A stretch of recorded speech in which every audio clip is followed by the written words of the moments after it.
Now we are going to learn inheritance in C++.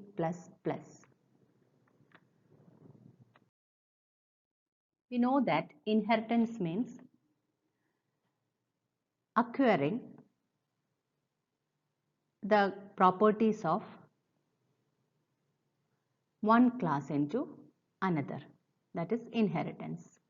The capability of a class to derive properties and characteristics from another class is inheritance. That is acquiring or absorbing the capabilities or the characteristics of one class into another class. That is inheritance.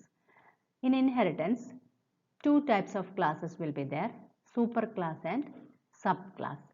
Superclass means that is a parent class. That is also known as a base class or the parent class.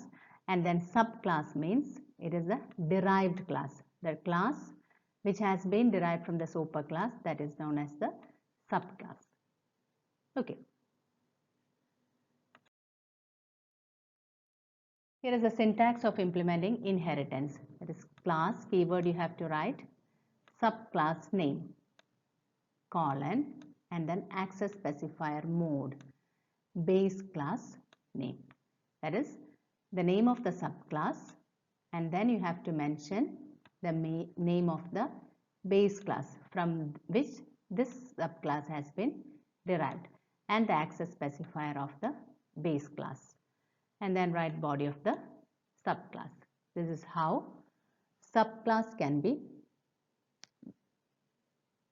defined in C++. Next is modes of inheritance. If the base class access specifier is public, and if it is having access specifiers as public, protected and private, so the public access specifier of the base class, when it comes to the derived class, it will be public, and protected will be protected, and private will be private itself. That is same how it is appearing in the base class, same way it will appear in the derived class. But if the access specifier of the base class is protected, the public access specifier in the protected access specifier will become protected in the derived class. Protected same way it will be protected itself, and private will be private itself. Okay. And if the base class access specifier is private, within this private, if public is there, it will become private, protected will become private, and private will remain as it is. That is, the only thing is that if the access specifier is public, same way how the base, same way you will get the derived.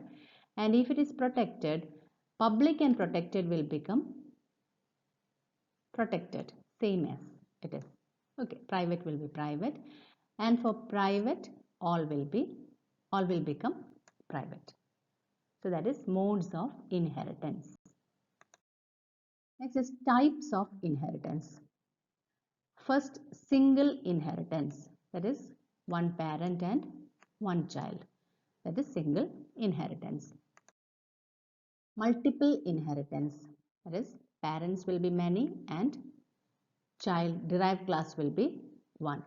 This many base classes and only one derived class, that is multiple inheritance. Third one is hierarchical inheritance. That means base is one and derived will be many. That is hierarchical inheritance. And the next one is multi-level inheritance. That is one base class, from there another class has been derived, and from there another class has been derived. That is many levels are there. That is multi-level inheritance. Last one is hybrid inheritance. That means a combination of all the other inheritance. These are the types of inheritance.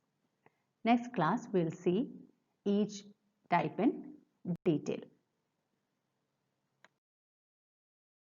So today we have learned what is inheritance, what is the syntax to represent inheritance, what are the modes of inheritances, and what are the types of inheritance. Okay, hope it was clear for you. Thank you.